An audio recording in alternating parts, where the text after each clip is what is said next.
Welcome back to Changfied YouTube channel, the home of breaking stories, political analysis, and lessons that matter for Africa and beyond. If you are new here, make sure you hit the subscribe button and turn on the notification bell. Thank you. South Sudan is facing a mix of challenges and opportunities. Recent report highlight violent incident at the local level, a new 10-year development plan launched in Juba, and political tension in Jonglei state. These stories reflect the struggle of daily life, the hope for progress, and the problem in governance that continue to shape the country. Let's look at our first top stories. Army group attack chief and worker in Ibba County. Last Friday, Ibba County in western Equatoria witnessed a disturbing event. Army men attacked a local chief and worker at a bridge construction site. Although no one was killed, the incident left people shocked, property destroyed, and community leader beaten. Wilson Tetela, the county commissioner, confirmed the attack. He said the motive behind the violence appeared to be hunger. The attacker demanded food, and when the chief refused to give it, they turned violent against him and the construction workers. The issue is not about politics or weapon. Tetela said it is about food. The chief did not provide it, and that is why the attacker became aggressive. No gun or dangerous weapon were found. According to report, the chief of Mirau was tied up and beaten. A local youth who spoke anonymously for safety reasons described how the attacker destroyed cassava crop, food stores, and other property. Chief Counsel Joy later identified some of the suspects, who are believed to be hiding in nearby bushes. Police Commissioner Major General Philip Madutong admitted that the case had not yet been formally reported, but promised that law enforcement would follow up. For the people of Ibba, this incident raises questions about hunger, poverty, and community security. It shows how lack of food can quickly turn into violence, threatening development projects meant to improve people's life. In Juba, the government is looking at a bigger picture. On September 10th, officials launched the South Sudan Development Plan for 2026 to 2036. According to the information, a 10-year strategy designed to guide the nation toward stability, economic growth, and sustainable development. Finance and Planning Minister Atian described the plan as a pivotal moment for the country.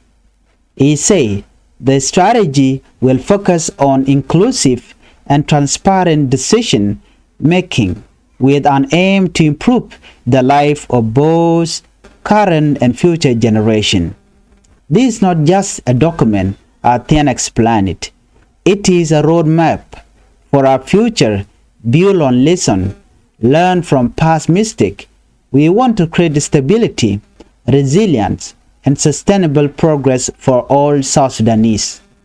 He stressed that the plan will prioritize implementation and risk management. This includes learning from past failure, diversifying the economy beyond oil, and preparing for political or environmental shock. The United Nations also welcomed the plan. Anita Kiki, Deputy Special Representative of the UN Secretary General, praised the progress South Sudan has made in reducing maternal death and improving elder care. However, she warned that the country is still facing big challenges such as conflict, climate change, and regional instability. She urged the government to ensure the new strategy is realistic, inclusive, and adequately funded. This plan must not stay on paper. It must deliver real results for ordinary people, especially in health, education, and agriculture, she said. Michael Lyuen Johnson, chairperson of the Committee on Finance and Economic Planning, also spoke at the launch. He reminded leaders that people are the true wealth of any country. Without human being, there's no road. Without human being, there's no development, he said. The plan will now go through nationwide consultation before being finalized and presented to Parliament for approval. If implemented well, it could change the direction of the country for the next decade. But critics say South Sudan's problem has always been weak implementation, not planning. In another top story in Jonglei State Assembly remain closed. We are going to look at this top story together. While leaders in Juba speak of development and progress, political paralysis continue elsewhere. In Jonglei State, the Legislative Assembly has been closed since early this year due to lack of funding and unresolved dispute. Speaker Amira Teng Alir, a senior member of the SPLMIU under detained first Vice President Dr. Riek Machar, say the assembly was supposed to reopen on March 25, but without fund and cooperation from Governor Dr. Gaikuk, it never resumed. I prepared a budget, but no funds were given. I also tried to meet the governor, but I was blocked by bureaucratic rules. As a senior state official, I cannot even meet the governor without approval from the Secretary General, Ateng explained it. She said she has been advised by some official in Juba to join the SPLMIU faction led by Minister Stephen Parkwall, but she refused.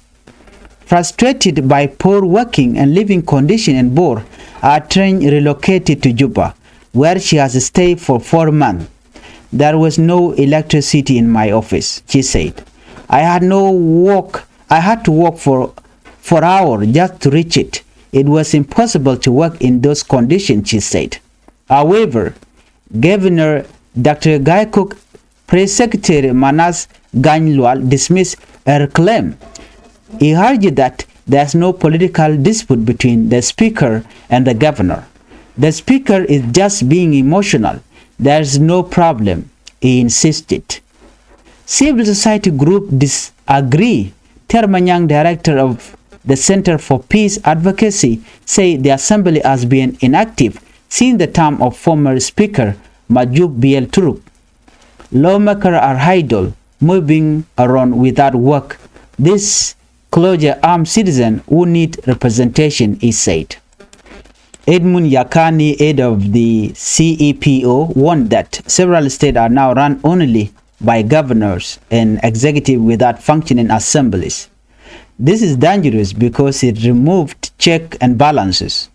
The president and the council of state must act to restore assemblies, he said.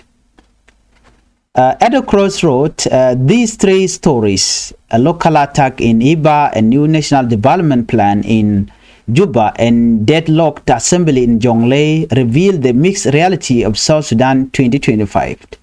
On the one hand, anger, insecurity, and poor governance continue to arm communities and weaken trust in government. On the other hand, there are efforts to build a long-term vision for development and to improve public services. The big question is whether the leadership can connect these two realities, stopping violence and anger at the community level while also making sure the national plan reach ordinary people. For South Sudan, the next 10 years could bring stability and growth, if it happens, or more frustration and failure, depending on whether leader put citizens at the center of their decision. Well, if you are new here, if you are following this report, don't forget to subscribe to Changfied YouTube channel for more updates and in-depth analysis on South Sudan and the region. Thank you for watching, and bye-bye.